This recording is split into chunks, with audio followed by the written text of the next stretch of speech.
Je vais vous parler de l'histoire de Ian Coom et Brian Acton, deux gars qui ont fait un pied de nez au destin, qui se sont accrochés à la vie et ça leur a été plutôt bénéfique, mais on va voir pourquoi. Juste avant la chronique de Benjamin, je tiens à remercier Hostinger qui soutient Underscore. Hostinger, c'est, selon moi, l'hébergement web avec le meilleur rapport qualité-prix du marché. Il y en a vraiment pour tout le monde, que vous ayez un petit site WordPress pour votre projet ou des centaines de clients à gérer. Leur interface est très bien organisée pour se débrouiller soi-même avec un service client 7 jours sur 7. Vos certificats SSL sont gérés automatiquement, le cache aussi. Je vous ai fait une review complète du service dans la description, mais vous pouvez l'essayer dès maintenant pour le Black Friday avec des promotions spéciales que vous pouvez cumuler avec le code Underscore pour moins 10% sur tous les forfaits de plus de 12 mois. Lien dans la description. On revient à l'étrange histoire de WhatsApp.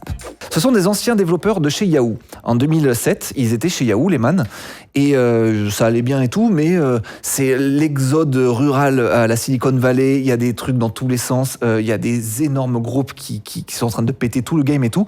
Donc les deux gars là, ils se disent, bon allez, on va sortir de Yahoo, dans lequel on était bien, mais tranquille, et on va aller se mettre des nouveaux challenges, quoi. Et ils vont toquer à la porte du plus gros monstre de la Silicon Valley du moment, c'était Facebook. Voilà, c'était en train de vraiment tout déglinguer sur son passage.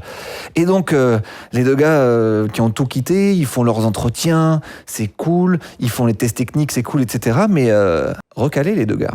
Recalé de Facebook. Ça donne surtout une idée de à quoi ça ressemble Facebook à l'époque. C'est vraiment, ils attirent les plus gros cerveaux de la Terre entière. Donc la concurrence est tellement rude que même deux gars assez stylés de chez Yahoo se font tège, quoi. Et ils rentrent dans ce fameux club des recalés de Facebook. C'est les gros ingés qui, finalement, n'ont pas été pris, quoi.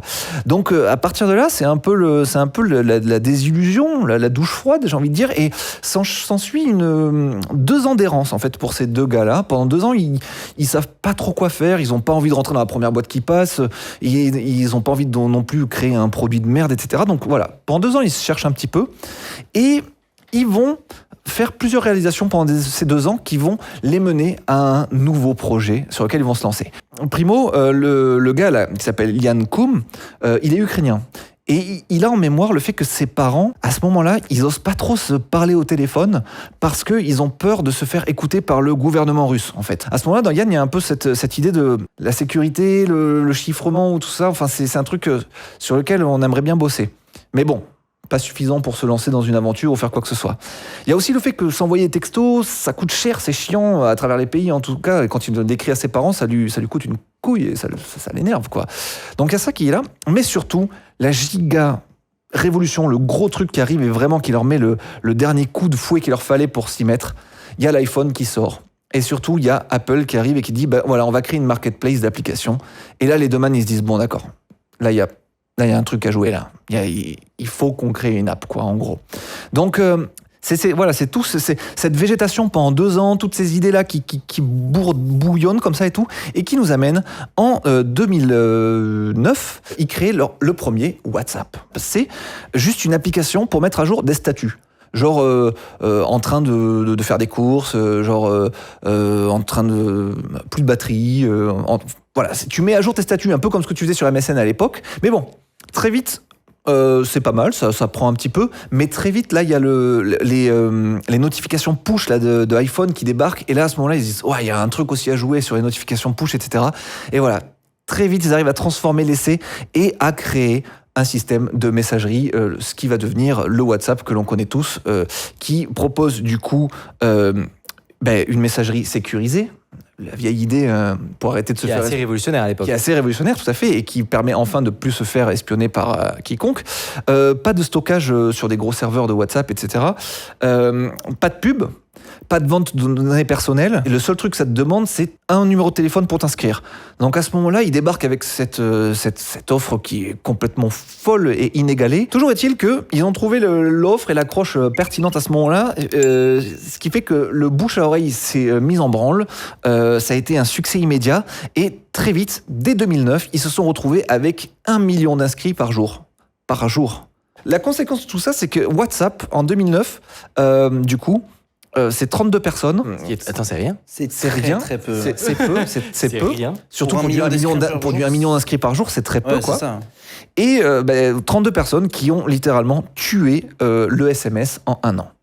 Alors voilà, là on est dans la success story WhatsApp, on se dit bon c'est trop bien, etc. Mais comme toute boîte qui grossit trop vite, ou qui grossit très très vite, il y a le risque de scale comme de la merde et de faire n'importe quoi et de te planter. C'est un moment très important, ouais. C'est très important. T'as de l'or entre les mains, mais il faut pas en faire de la merde. Et les opportunités d'en faire de la merde sont nombreuses. Qu'est-ce qu'on fait WhatsApp pour éviter le naufrage et pour gérer une telle croissance? Pour remettre les choses dans leur contexte, à ce moment-là, WhatsApp, c'est 50 milliards de messages par jour pour 32 personnes. Je trouve ça intéressant de s'arrêter là-dessus, c'est que il y a 32 ingénieurs et ils ont réussi à faire un système, mais dès le début, on a l'impression qui est capable de tenir cette charge-là. Comment c'est possible? Le premier truc qu'ils ont fait, c'est de pas faire l'erreur de tous les autres groupes du moment, tous les Amazon et compagnie, c'est de pas s'éparpiller. C'est de se focus en une feature. Eux, ils voulaient deliver du message, et donc c'est ce qu'ils ont fait. Et ils n'ont pas rajouté au tout début, ajouter des vidéos, faire du... Ouais, voilà. Cette image est très bonne. C'était exactement. Donc eux, ils se sont vraiment concentrés. Voilà. Le deuxième point, c'est ils ont capitalisé sur l'existant. Ils n'ont jamais tenté de réinventer la roue parce que tu crées trop de failles, tu crées trop de problèmes et tu dépenses trop à vouloir réinventer des trucs from scratch, quoi. Donc eux, ils ont utilisé ce truc qui s'appelle EdgeaBird. C'est un serveur de messagerie en temps réel et open source. Ils ont utilisé ce bordel. Pour les notifications push, ils ont utilisé le Google Push, voilà, de manière à réinventer des trucs trop costauds. Ensuite, quand tu as autant de messages à gérer, autant de trucs à gérer en même temps, il faut forcément avoir une infra qui suit. Alors, pour scale une infra, tu as deux choix potentiels. C'est que tu peux soit scale horizontalement, c'est-à-dire tu as un PC qui a envoyé 10 messages par seconde, tu vas mettre 50 PC qui vont envoyer 10 messages par seconde, c'est cool. Ça, c'est le scale horizontal. Ou alors, tu peux faire que ton PC, il envoie tu scale vertical, il va envoyer 100 messages par seconde. Eux, en fait, ce qu'ils ont fait, ils ont scale diagonal. Ils ont dupliqué le nombre de machines et ils ont aussi augmenté la performance de chaque machine. Voilà. Donc ça, c'est pour leur infra. Les deux derniers points qu'ils ont mis en place pour scale correctement et pas se planter, pour moi, c'est deux points très très importants. Le premier, c'est que ils ont ils ont fait du data-driven development. C'est-à-dire que tous les développements qu'ils ont faits ont toujours été backés par de l'analyse de la data. Ils ont tout mesuré, tout mesuré. Donc ils se sont créés des dashboards de cochons, ils ont mesuré les bonnes choses dans tous les sens et ils ont réussi à analyser correctement cette data. Ces 3 points, c'est assez... Ça paraît évident, tu dis toute boîte mesure ces choses-là, etc. Mais ça ne l'est pas nécessairement. En fait, mettre en place des mesures dans une boîte, c'est crucial. Mais c'est complexe.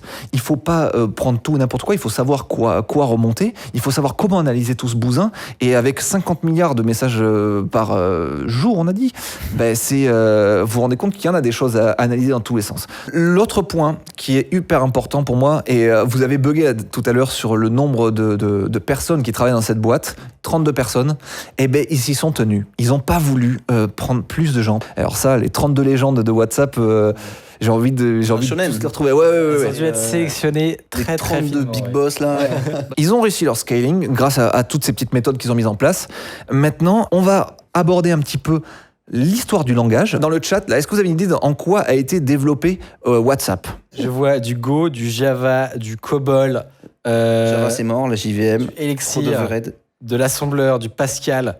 Bon, je l'ai pas lu. Il y a également du Erlang. C'est du Erlang. Alors, personne ne connaît. Micode, tu connaissais? Oui, je connaissais, mais j'en ai jamais fait. Je savais que tu connaissais. Tu parles à trop de gens de la tech pour ne pas connaître. Tu connaissais l'Erlang? Ouais. Non, si, comme moi, dans le chat, il y a des gros navets avec zéro culture informatique. Moi, je connaissais pas. Et je me console en me disant que les deux CIO de WhatsApp ne connaissaient pas non plus du tout Erlang, hein. Donc ça va. Mais pourquoi ils s'y sont mis à la base? C'était utilisé par EdgeaBird. C'est pas pour rien qu'EdgeaBird l'utilise. C'est hyper bon pour le temps réel et pour la haute disponibilité. Donc ça coche quand même pas mal de cases qui semblaient importantes. Il y a du hot loading aussi, ce qui peut être pas mal vu que, comme tu le disais, si tu mets du temps pour reboot ton truc avec une telle fréquence, ça peut être un peu chiant, tu vois.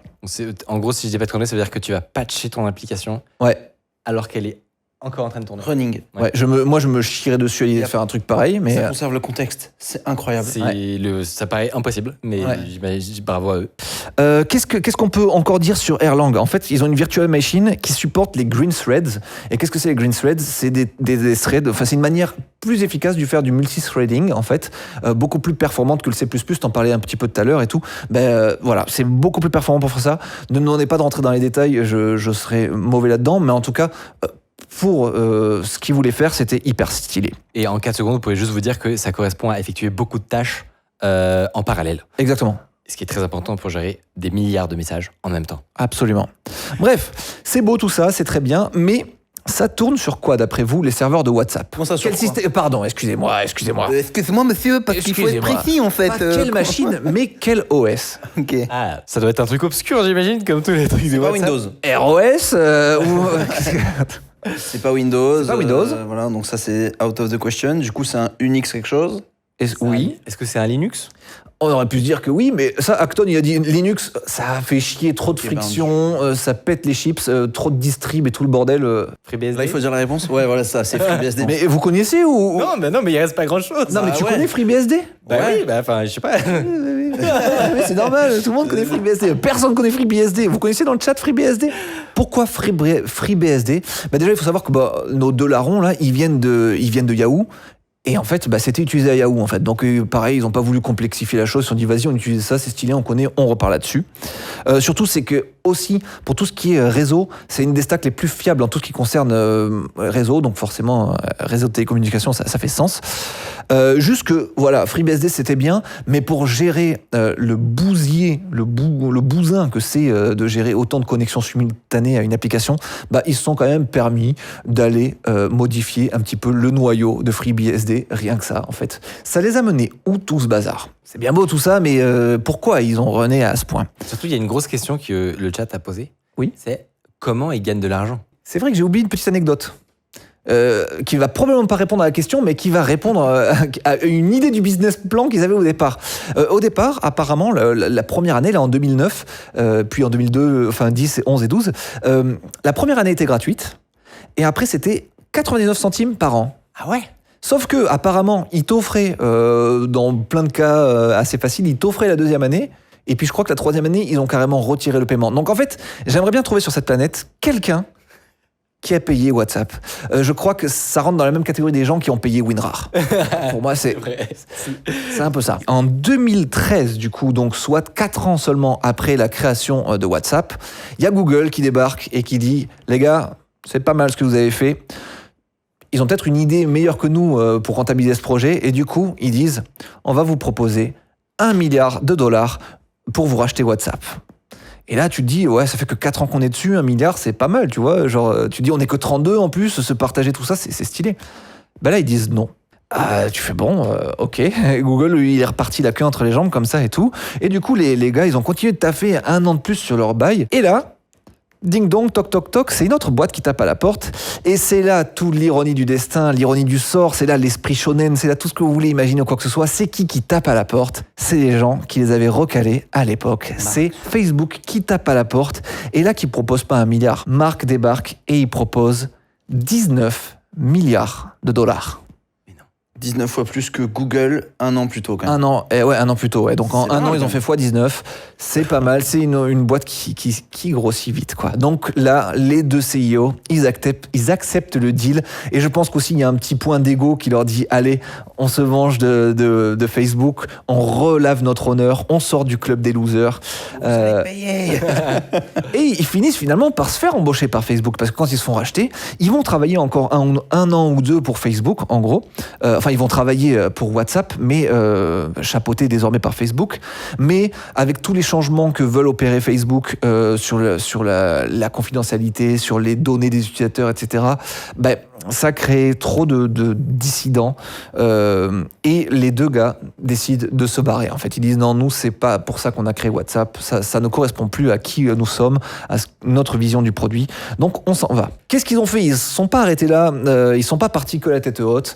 Je pense que l'Ukrainien Jan Koum, lui, je pense qu'il a pris sa retraite, mais en prenant sa retraite, il a juste fait un don de $1 million à FreeBSD, qui les a bien carrés comme ça tout le long. Donc, petit don comme ça. Et l'autre, Acton, ben lui qui était vraiment pas content de ce qui était advenu de WhatsApp depuis qu'il s'était fait racheter, il a pris 50 millions de sa fortune personnelle, il les a investis dans une nouvelle fondation, il a créé la fondation Signal, et en gros il a recréé un WhatsApp. Je savais pas de ça. Ah, vous saviez pas? Non. Eh ben, c'est lui qui a créé la fondation Signal. Et en fait, il s'est dit, pour que plus jamais l'idée de fou que j'ai de système de messagerie que je crée ne puisse jamais se faire racheter par quiconque. Signal sera irrachetable. Ça reprendra les bases de WhatsApp comme on les imaginait au départ, et juste irrachetable. Donc sécurisé, pas de conservation des données, pas de vente de données, etc. Machin. Et par définition, et monté d'une telle sorte, ça n'a pas de valeur que... Voilà, que ça peut pas se faire acheter, ou alors c'est que c'est en peer-to-peer, enfin je sais pas comment c'est branlé, c'est des avocats juridiques. Voilà. Mais en tout cas, c'est la version idéale qu'il aurait aimé créer en fait avec WhatsApp. Voilà, et c'est hyper bien. Signal, moi j'utilise le plus souvent possible, et là c'est difficile de convertir tout le monde à Signal, mais les initiés, je prends un plaisir fou. L'UI est trop belle en fait. C'est WhatsApp avec une UI beaucoup plus belle. Je me permets de rajouter une petite information sur le business model de WhatsApp. Donc avant la revente à Facebook, l'application coûtait $1 au téléchargement et coûtait aussi $1 d'abonnement. Et une fois que ça a été racheté par Facebook, ils ont coupé ça. Et maintenant, ils ont fait un WhatsApp Business. Et c'est ça qui est la machine à cash de WhatsApp. Oh. C'est ok, la version B2B payante et la version B2C gratos. Ouais, c'est ça. Classique. Effectivement, c'est assez classique. Très classique, ouais. En tout cas, c'était hyper intéressant. Il y a des trucs qu'on savait, t'as vu. Mais en vrai, il y a quand même plein de trucs qu'on a découverts. Oui. C'était hyper intéressant. Moi, j'étais frustré. J'ai l'impression que vous connaissiez absolument toute la chronique. Du coup, j'avais gardé des petits trucs. Et rien que le fait que le co-founder, il a fait Signal, on n'en avait aucune idée et c'est hyper... Il a fallu que j'arrive à la fin de la chronique pour que vous fassiez « C'est pas vrai !» Et là, je me dis il surjoue, tu sais, et tout. Non, je te jure que non. Et sinon, ce téléphone ne peut pas faire tourner WhatsApp, mais il se vend pour plus de $5000 par des gangs de voleurs de voitures. Ce n'est pas une blague. On vous raconte tout dans cette vidéo.